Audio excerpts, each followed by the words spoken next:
என் ஆத்மா கவி பாடும் தேவாதி தேவனை துதித்து என்னுள்ள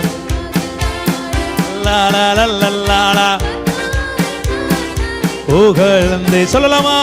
என் ஆத்மா கவி தேவாதி தேவனை துதி மகிழ்ந்தாடும்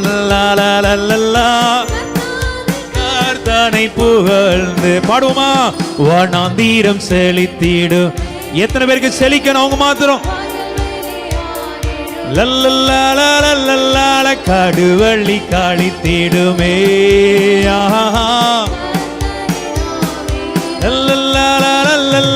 வனாந்தீரம் செழித்திடும். நல்ல சிரிச்ச முகமா கடுவள்ளி